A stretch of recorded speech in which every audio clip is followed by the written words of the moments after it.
जय हिंद, वंदे मातरम। स्वागत है आप सभी का सक्सेस वर्ल्ड एमसीक्यू चैनल पर। तो फ्रेंड्स, चलिए आज से बिहार मध्य निषद सिपाही की नई भर्ती के लिए न्यू प्रैक्टिस सेट को स्टार्ट कर रहे हैं। तो जल्दी से आप सभी लाइव में जुड़ जाइए। सभी को गुड इवनिंग।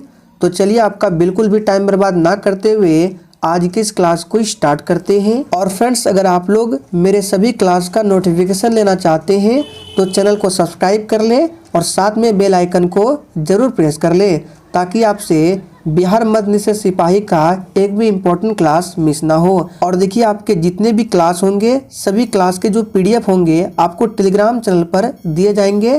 टेलीग्राम चैनल का लिंक इसी वीडियो के डिस्क्रिप्शन बॉक्स में दिया गया है, तो आप लोग जाकर ज्वाइन जरूर कर लें। तो चलिए शुरुआत करते हैं फर्स्ट क्वेश्चन से। पहला प्रश्न है, वर्तमान में राज्यसभा में सदस्यों की कुल संख्या कितनी है? ऑप्शन आपके सामने 4 दिए गए हैं और आपको आंसर करने के लिए लाइव चैट का ऑप्शन मिलता है। अगर आप लोगों को किसी भी प्रश्न का आंसर पता है तो आप लोग लाइव चैट में अपना आंसर जरूर करेंगे। और देखिए, ये जो प्रश्न है अभी हाल ही में 16 अक्टूबर को जो बिहार मध्य निषद सिपाही का एग्जाम लिया गया था उसी में पूछा गया था। तो इस प्रश्न का आंसर जो ही बच्चे लाइव चैट में ऑप्शन सी को दिए हैं बिल्कुल सही जवाब है। ऑप्शन ए नहीं होगा। प्रश्न को ध्यान से पढ़िए। वर्तमान में पूछ रहा है, तो वर्तमान में राज्यसभा में सदस्यों की कुल संख्या 245 है। ऐसे तो राज्यसभा में 250 सदस्य होते हैं, उनमें से 12 सदस्य को राष्ट्रपति द्वारा मनोनीत किया जाता है, जिन्हें साहित्य, विज्ञान, कला, सामाजिक सेवा के संबंध में विशेष जानकारी या व्यवहारिक अनुभव प्राप्त होता है, उन्हीं को राष्ट्रपति के द्वारा मनोनीत किया जाता है। तो ध्यान रखना है, वर्तमान समय में 245 है और टोटल 250 होता है।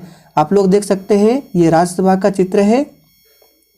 दूसरा प्रश्न है, राज्यसभा में कितने सदस्य होते हैं? प्रश्न को ध्यान से पढ़िए फिर आंसर कीजिए। हड़बड़ी में आपको आंसर नहीं देना है। तो देखिए, ये भी प्रश्न ठीक 1 नंबर प्रश्न की तरह है। इसमें थोड़ा सा चेंज किया गया है, सिर्फ इसमें वर्तमान को नहीं ऐड किया गया है। तो इसी कारण इसका राइट आंसर 245 नहीं होगा। अब की बार इसका आंसर जो होगा ऑप्शन बी के साथ जाएगा। तो जो ही बच्चे लाइव चैट में ऑप्शन बी को दिए हैं बिल्कुल सही जवाब है, 250 सदस्य है।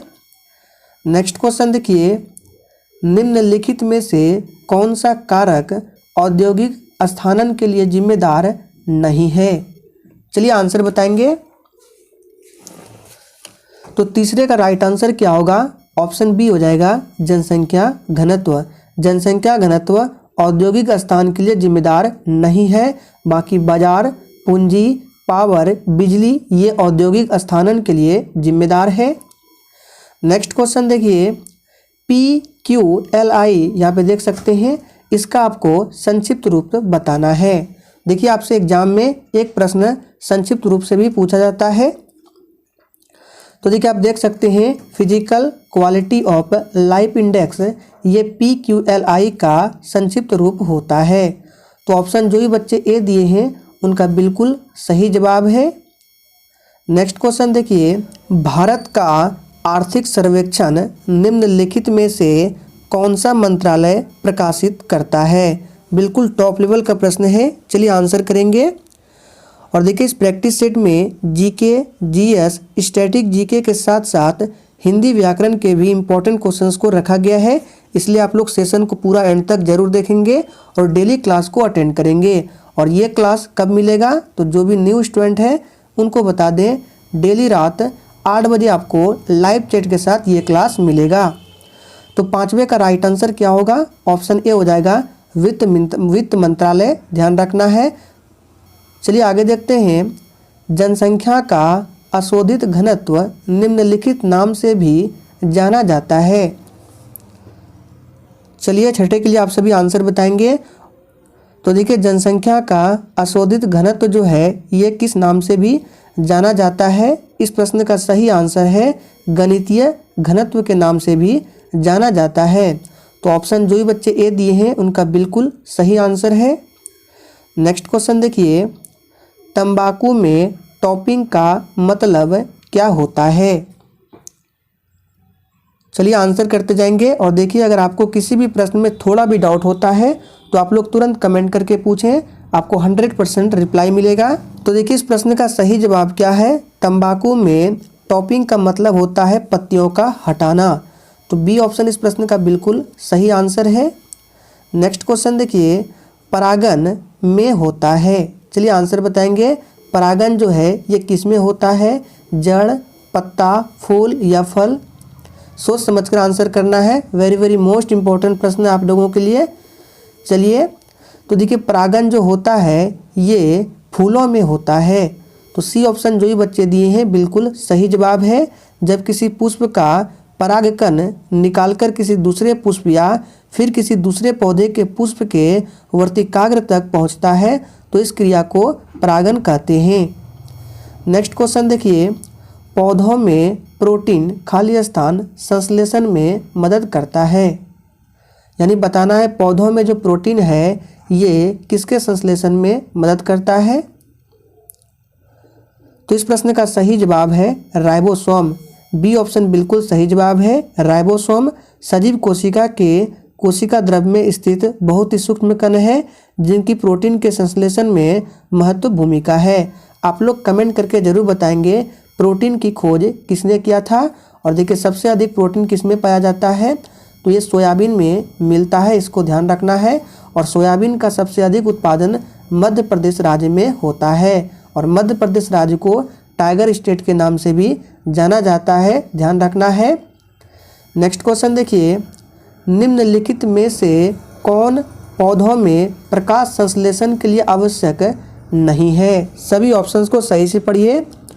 और देखिए आपको जितने भी क्वेश्चंस के साथ एक्स्ट्रा फैक्ट बताते हैं, अगर आप लोगों को नहीं पता है तो आप लोग कॉपी में ज़रूर नोट डाउन कर लेंगे, क्योंकि यहाँ से भी आपसे एग्जाम में प्रश्न पूछे जाते हैं। तो देखिए 10 नंबर प्रश्न का आंसर क्या होगा। बहुत ही आसान प्रश्न है। पौधों में प्रकाश संश्लेषण के लिए आवश्यक क्या नहीं है। तो देखिए पानी जरूर आवश्यक है, कार्बन डाइऑक्साइड भी, क्लोरोफिल भी, लेकिन ऑक्सीजन की आवश्यकता नहीं होती है, क्योंकि ऑक्सीजन तो छोड़ता है। ये प्रकाश संश्लेषण के दौरान इसकी आवश्यकता नहीं होती है। तो ऑक्सीजन इसका सही आंसर है। नेक्स्ट क्वेश्चन देखिए, सिनकोना के पेड़ की छाल में कौन सी औषधि निष्कासित की जाती है। आप लोग चित्र में देख सकते हैं, ये सिनकोना का पौधा है और ये छाल है इसका। इससे कौन सी औषधि निष्कासित की जाती है। तो जो ही बच्चे इस प्रश्न का सही आंसर ऑप्शन सी को दिए हैं बिल्कुल सही जवाब है। सिनकोना एक सदाबहार पादप है। इसकी छाल से कुनैन नाम औषधि प्राप्त की जाती है, जो कि मलेरिया ज्वार की दवा है। ध्यान रखना है कुनैन किस बीमारी के लिए उपयोग किया जाता है, तो मलेरिया में। इस बात को आप लोग नोट कर लेंगे। और दोस्तों मैं आपको इससे भी बेहतरीन से बेहतरीन प्रश्नों को प्रोवाइड कराऊंगा जिस तरह से बिहार मध्य निश्चित सिपाही के एग्जाम में पूछे जाते हैं, जिससे आपकी जो तैयारी है वो और भी घातक हो सके। और देखिए मेरे जितने भी क्लास होंगे आपके लिए सभी क्लास फ्री रहेंगे। आपको 2 टाइम पर क्लास करना है, एक रात 8 बजे जो भी हो रहा है, और दूसरा क्लास आपको लेना है रात 9 बजे। इस क्लास में लूसेंट बुक से प्रैक्टिस सेट कराया जाता है। आपके एग्जाम में लूसेंट बुक से भी 25 से 30 प्रश्न डायरेक्ट छपते हैं, तो उस क्लास को भी आपको जरूर अटेंड करना है। और 8:30 बजे तो आप सभी जानते हैं उस टाइम पर बिहार पुलिस का क्लास होता है। और अगर आप बिहार पुलिस के लिए भी फॉर्म को भरने वाले हैं तो आपको सभी क्लास अटेंड जरूर करना है। तो दोस्तों मेरे इस दिन रात की मेहनत के लिए मुझे फुल सपोर्ट करना है। बस आपको चैनल को सब्सक्राइब करना है, वीडियो को लाइक करना है और वीडियो को जितना हो सके अपने सभी दोस्तों के साथ अधिक से अधिक शेयर करना है। और देखिए आपका एक लाइक मुझे मोटिवेट करता है, इसलिए आप लोग सेशन को ज़रूर लाइक किया करें। तो चलिए आगे बढ़ते हैं। जब रात में प्रकाश संश्लेषण बंद होता है तो पौधे क्या करते हैं। सोच समझकर आंसर करना है। तो देखिए जब रात को प्रकाश संश्लेषण बंद होता है तब पौधे कार्बन डाइऑक्साइड गैस छोड़ते हैं। तो सी ऑप्शन बिल्कुल सही जवाब है, लेकिन दिन में उल्टा होता है, दिन में ऑक्सीजन छोड़ते हैं। नेक्स्ट क्वेश्चन, प्रकाश संश्लेषण के दौरान पादप और पेड़ कौन सी गैस बाहर छोड़ते हैं। चलिए आंसर करते जाएंगे, बिल्कुल शानदार प्रश्न है। तो 13वें का राइट आंसर क्या होगा? देखिए, पौधे प्रकाश संश्लेषण की क्रिया में सूर्य के प्रकाश की उपस्थिति में कार्बन डाइऑक्साइड अवशोषित कर ऑक्सीजन का उत्सर्जन करते हैं। तो इसका सही जवाब होगा ऑक्सीजन। नेक्स्ट क्वेश्चन देखिए, थानेश्वर नामक स्थान किस राजा की राजधानी रही? चलिए आंसर करते जाएंगे। आप लोग चित्र में देख सकते हैं, अगर आप लोग पहचानते हैं तो आंसर कीजिए। तो देखिए, थानेश्वर नामक स्थान जो है ये हर्षवर्धन राजा की राजधानी रही। फर्स्ट ऑप्शन इस प्रश्न का बिल्कुल सही जवाब है। आप लोग चित्र में देख सकते हैं, हर्षवर्धन का चित्र है। हर्षवर्धन का जन्म 589 ईसा पूर्व में हुआ था। रत्नावली किसकी प्रसिद्ध रचना है? चलिए आंसर करते जाएंगे। और देखिए, सेशन के एंड में आप लोगों को अपना अपना स्कोर जरूर देना है, बिल्कुल ईमानदारी पूर्वक स्कोर करना है। तो रत्नावली किसकी प्रसिद्ध रचना है? इसका सही जवाब है ये हर्षवर्धन की रचना है। फर्स्ट ऑप्शन बिल्कुल सही जवाब है। चलिए आगे बढ़ते हैं और एक प्रश्न पूछा जाता है, यहाँ से याद रखिए, गीत गोविंद ये किसके द्वारा लिखा गया है? तो ये जयदेव के द्वारा लिखा गया है। हर्षचरितम, कादम्बरी, ये दो पुस्तक जो है बाणभट्ट की रचना है। तो इन सभी को ध्यान रखना है। लाला लाजपत राय ने स्वदेशी आंदोलन में किस जिले से सक्रिय रूप से भाग लिया था? चलिए आंसर करेंगे। और देखिए, अगर आप लोग डेली करंट अफेयर्स की क्लास को अटेंड नहीं करते हैं तो आप लोग उस क्लास को डेली अटेंड करें। वो क्लास डेली सुबह 6 बजे होता है, तो उसको ज़रूर अटेंड करें, क्योंकि आपके एग्जाम में 1 से 2 प्रश्न करंट अफेयर से भी पूछे जाते हैं। तो देखिए, लाला लाजपत राय ने स्वदेशी आंदोलन में किस जिले से सक्रिय रूप से भाग लिया था? तो इस प्रश्न का सही जवाब है ऑप्शन डी, हिसार। चलिए आगे देखते हैं। और देखिए, लाला लाजपत राय को पंजाब केसरी भी कहा जाता है। तो एग्जाम में पूछा जाता है कि पंजाब केसरी किसे कहा जाता है? तो लाला लाजपत राय को। 1901 में poverty and un British rule in India का प्रकाशन किसने किया था? ये प्रश्न आप लोगों के लिए मोस्ट इम्पॉर्टेंट है, काफ़ी बार एग्जाम्स में पूछे गए हैं। चलिए, तो देखिए, 1901 में poverty and un British rule in India का जो प्रकाशन किया था दादा भाई नौरोजी ने। डी ऑप्शन बिल्कुल सही जवाब है। और दादा भाई नौरोजी को grand old man of India के नाम से भी जाना जाता है। नेक्स्ट क्वेश्चन, छड़ी लोक नृत्य किस अवसर पर किया जाता है? सोच समझकर आंसर करना है। तो देखिए, छड़ी लोक नृत्य जो है ये किस अवसर पर किया जाता है? इसका सही जवाब है गोगा नवमी अवसर पर किया जाता है। और ये जो है हरियाणा का लोक नृत्य है। यह लोक नृत्य पुरुषों के द्वारा किया जाता है। रामचरितमानस के रचयिता कौन थे? तो देखिए, इस प्रश्न का सही आंसर क्या है? तुलसीदास होगा। जो ये बच्चे डी को दिए हैं बिल्कुल सही जवाब है। भारत में उष्णकटिबंधीय वर्षावन में पाए जाते हैं। आपको बताना है भारत में किस जगह उष्णकटिबंधीय वर्षावन पाए जाते हैं। देख सकते हैं चित्र में उष्णकटिबंधीय वर्षावन का चित्र। ये कहाँ पाए जाते हैं? तो देखिए, ये हो गया। तो देखिए, उष्णकटिबंधीय वर्षावन जो है 200 सेंटीमीटर से अधिक वर्षा वाले भागों में पाए जाते हैं। इसके क्षेत्र है महाराष्ट्र, कर्नाटक, केरल, अंडमान निकोबार। तो ऑप्शन में अंडमान निकोबार है, ध्यान रखना है। किस वायुमंडलीय स्तर में अधिकतम मौसमी घटनाएं घटित होती है? इस प्रश्न को आपको ध्यान से समझना है। चलिए आपको चित्र के माध्यम से समझाते हैं। देखिए, ये आपका अर्थ है। तो ये पूछा जाता है कि वायुमंडल की सबसे पहली परत का नाम क्या है? तो आप लोग देख सकते हैं क्षोभ मंडल जो है ये वायुमंडल की सबसे पहली परत है। और मौसमी संबंधी जितने भी घटनाएं हैं, जैसे वर्षा का आना, आंधी, तूफान, ये सभी क्षोभ मंडल में ही घटित होती है। दूसरे स्थान पर आपका आता है समताप मंडल। आप लोग देख सकते हैं इस मंडल में ओजोन लेयर पाया जाता है। पूछा जाता है ओजोन लेयर किस में पाया जाता है? तो समताप मंडल में। तीसरे स्थान पर आपका आता है मध्य मंडल, और इसी मंडल में उल्का पिंड नष्ट होते हैं। ध्यान रखना है, पूछा जाता है एग्जाम में, और पूछा भी गया है कि उल्का पिंड किस मंडल में नष्ट होते हैं? तो मध्य मंडल में, उसके बाद ताप मंडल और फिर वायुमंडल। और सैटेलाइट जो उड़ते हैं ये छोड़े जाते हैं ताप मंडल में। इसको ध्यान रखना है। तो देखिए, यहाँ पे क्या पूछ रहा है, किस वायुमंडलीय स्तर में अधिकतम मौसमी घटनाएं घटित होती है? तो अभी हमने बताया क्षोभ मंडल में ध्यान रखना है। पृथ्वी के धरातल से वायुमंडल की निम्नलिखित संरचनाओं को व्यवस्थित कीजिए। चलिए बताना है कि सबसे पहले कौन सी परत है, उसके बाद कौन सी है। तो अभी हमने बताया था क्या था चित्र में, क्षोभ मंडल, उसके बाद क्या था समताप मंडल, फिर मध्य मंडल। तो देखिए किसमें है, क्षोभ समताप मंडल। बी ऑप्शन में दिया गया है क्षोभ मंडल, समताप मंडल और फिर मध्य मंडल, ध्यान रखना है। वायुमंडल में सबसे पर्याप्त मात्रा में पाए जाने वाले गैस के मूल तत्व कौन से हैं? चलिए आंसर बताएंगे। और देखिए अभी हाल ही में जो बिहार मध्य निषेध सिपाही का 16 अक्टूबर को एग्जाम लिया गया था, उसमें पूछा गया था कि ओजोन का सूत्र क्या होता है। तो O3 ओजोन का सूत्र होता है और प्रत्येक वर्ष ओजोन दिवस 16 सितंबर को मनाया जाता है। आप लोग इस पॉइंट को नोट कर लेंगे। तो 23 का राइट आंसर क्या होगा, ऑप्शन ए हो जाएगा नाइट्रोजन। वायुमंडल में नाइट्रोजन का प्रतिशत कितना है? तो 78% नाइट्रोजन है, जो कि सबसे अधिक है। दूसरे स्थान पर आपका ऑक्सीजन आता है। प्रतिशत मात्रा की बात करें तो 21% है, कहीं कहीं 20.95% भी है, यानी कि 21% के आसपास आप कह सकते हैं।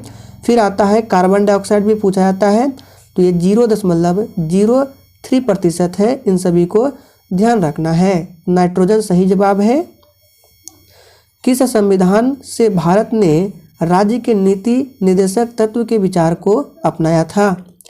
चलिए थोड़ा सा स्पीड बढ़ा रहे हैं, आप लोग भी आंसर करेंगे फटाफट से।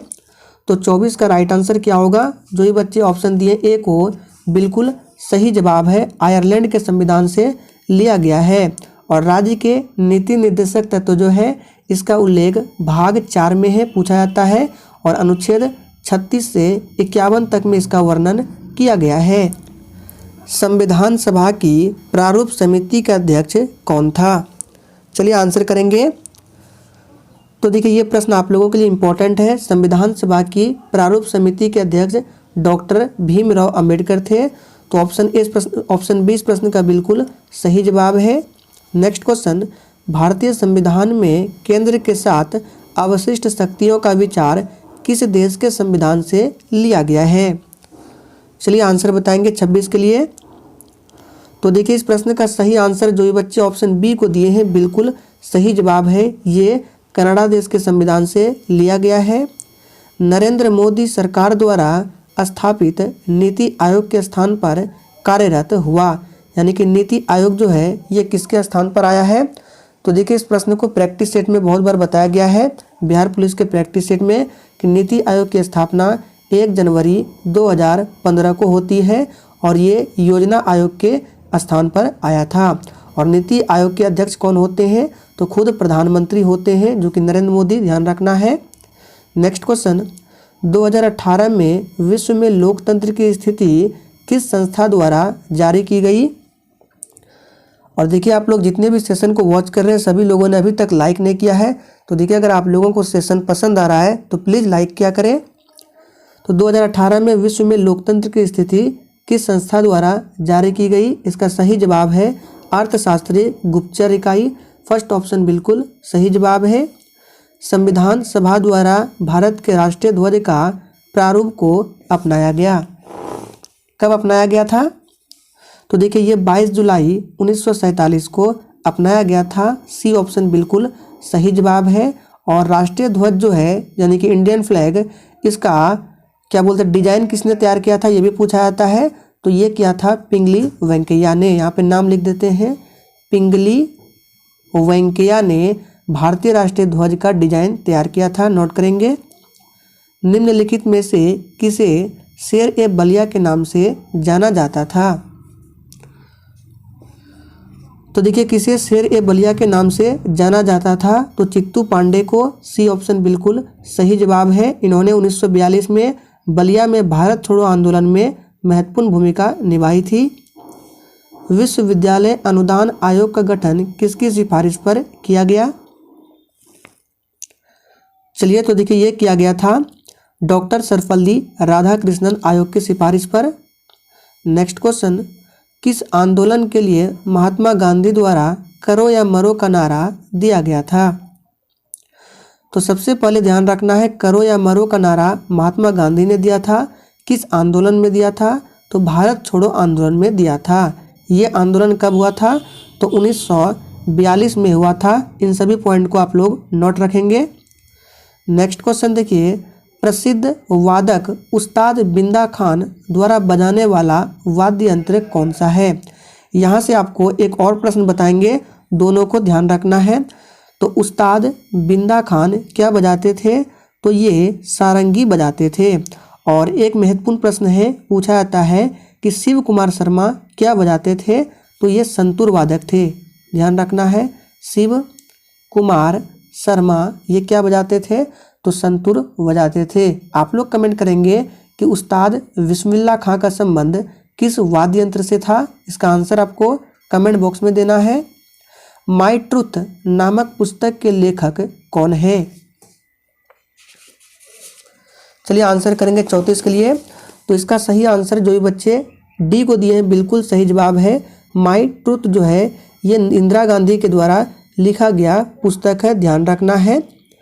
नेक्स्ट क्वेश्चन देखिए, ब्राज़ील की राजधानी क्या है? चलिए आंसर बताएंगे, ब्राज़ील की राजधानी कहाँ है? तो ब्राज़ील की राजधानी ब्रासिलिया है, जो कि ऑप्शन सी में दिया गया है। किस वर्ष में पिन कोड लागू किया गया? चलिए तो देखिए, पिन कोड व्यवस्था जो है 1972 में लागू किया गया। पिन पोस्ट इंडेक्स नंबर जो होता है 6 अंकों का होता है, आप लोग ध्यान रखेंगे। तो सही जवाब है 1972। कामायनी किसने लिखी? वेरी वेरी मोस्ट इंपॉर्टेंट प्रश्न है। जिस प्रश्न पर स्टार लगा रहे हैं उसको आप लोग भी नोट कर लेंगे, इंपॉर्टेंट रहेगा। तो कामायनी किसने लिखी है? इसका सही जवाब है जयशंकर प्रसाद के द्वारा लिखा गया है। जयशंकर प्रसाद का जन्म 1889 में हुआ था, उत्तर प्रदेश में। दक्षिणी गोलार्ध में सबसे छोटा दिन कब होता है? चलिए आंसर बताएंगे। तो देखिए, बात करें दक्षिणी गोलार्ध में सबसे छोटा दिन 21 जून को होता है। देखिए 21 जून को दक्षिणी गोलार्ध में सबसे छोटा दिन होता है, लेकिन उत्तरी गोलार्ध का ये सबसे बड़ा दिन होता है 21 जून। और 22 दिसंबर जो है इसको ध्यान रखना है, ये दक्षिणी गोलार्ध का सबसे बड़ा दिन होता है, परंतु उत्तरी गोलार्ध का सबसे छोटा। इस बात को याद रखेंगे। काशी विद्यापीठ वाराणसी की स्थापना किसने की? चलिए आंसर बताएंगे। तो देखिए 10 फरवरी 1921 को बाबू शिव प्रसाद गुप्ता एवं भगवान दास ने वाराणसी में काशी विद्यापीठ की स्थापना की थी। तो इसका सही जवाब ऑप्शन बी है, शिव प्रसाद गुप्त। गोकुल पुरस्कार संबंधित है। तो देखिए गोकुल पुरस्कार जो संबंधित है ये दुग्ध उत्पादन में सहकारिता को बढ़ावा देने से है। 41 नंबर में है, पंडित शिव कुमार शर्मा का संबंध संगीत के किस वाद्य से है? थोड़ा सा प्रश्न जो है टाइपिंग एरर है, थोड़ा उल्टा पुल्टा हो गया है, कोई बात नहीं, चलिए आंसर बताएंगे। तो देखिए पंडित शिव कुमार शर्मा का संबंध किस वाद्य यंत्र से है? तो अभी हमने इस प्रश्न को बताया था, क्या आंसर होगा? आंसर करेंगे। तो बिल्कुल सही जवाब दिया आप लोगों ने, क्या होगा? संतूर वादक थे। चलिए आगे देखते हैं। नेक्स्ट क्वेश्चन, माइक्रोवेव ओवन जल से युक्त भोजन को सुग्राहिता से क्यों गर्म कर देता है? इसका रीजन क्या है? तो 42 का राइट आंसर होगा ऑप्शन ए, सूक्ष्म तरंग विकिरण के कारण ऐसा होता है। कार्बनिक यौगिक साधारणतया जल में अविलेय होते हैं, परंतु अल्कोहल जल में विलेय होते हैं। इसका रीजन क्या है? तो देखिए इसका रीजन है अल्कोहल द्वारा हाइड्रोजन बंध का निर्माण करना। फर्स्ट ऑप्शन सही जवाब है। पीतल मिश्र धातु है। चलिए आंसर बताएंगे। तो यहाँ से आपको एक ट्रिक बताते हैं, आपको पिताजी को याद करना है। पी से आपका पीतल हो गया, ये किसका मिश्र धातु है? तो ये तांबा और जिंक का मिश्र धातु है, ध्यान रखना है। लेकिन ऑप्शन में धातु का नाम नहीं दिया गया है, पूछा गया है पीतल मिश्र धातु है किस विलयन का? तो 44 का राइट आंसर है ऑप्शन ए, ये ठोस विलयन का मिश्र धातु है, ध्यान रखना है। निम्न में से प्रतिबंधित रसायन है। चलिए यहाँ से अब प्रश्न ठीक हो गया है। तो निम्न में से प्रतिबंधित रसायन जो है ये BHC है। सी ऑप्शन बिल्कुल सही जवाब है। अब यहाँ से आपके हिंदी के प्रश्न स्टार्ट होते हैं। भागीरथ प्रयास मुहावरे के लिए उचित चयन कीजिए। चलिए आंसर बताएंगे। भागीरथ प्रयास इस मुहावरा का सही अर्थ क्या होगा? तो जितने भी स्टूडेंट ऑप्शन बी को दिए हैं बिल्कुल सही जवाब है असाधारण प्रयास। इस गन्ने में मिठास नहीं है, इस वाक्य में भाववाचक संज्ञा क्या है? तो देखिए इस गन्ने में मिठास नहीं है, इसमें भाववाचक जो है मिठास है। मिठास, बुढ़ापा, बचपन, ये सभी क्या है? भाववाचक संज्ञा के उदाहरण है। महोत्सव का अर्थ क्या है? और ये प्रश्न बिहार पुलिस के एग्जाम में पूछा गया था। महोत्सव का अर्थ क्या होता है? बहुत ही आसान प्रश्न है। महान है जो उत्सव, महोत्सव। नेक्स्ट क्वेश्चन, आप कौन सा सर्वनाम है? और देखिए बिहार मध्य निषेध सिपाही का जो 16 अक्टूबर को एग्जाम हुआ था उसमें पूछा गया था कि कोई जो है ये कौन सा सर्वनाम है। तो सर्वनाम के जितने भी प्रकार हैं आप लोग जरूर पढ़ के जाएंगे एग्जाम देने। तो आप में कौन सा सर्वनाम है? ये निजवाचक सर्वनाम है। आप हो गया, स्वयं हो गया, ये निजवाचक सर्वनाम है। कोई, कौन, कुछ, ये जो है आपका अनिश्चयवाचक सर्वनाम के उदाहरण है, ध्यान रखना है।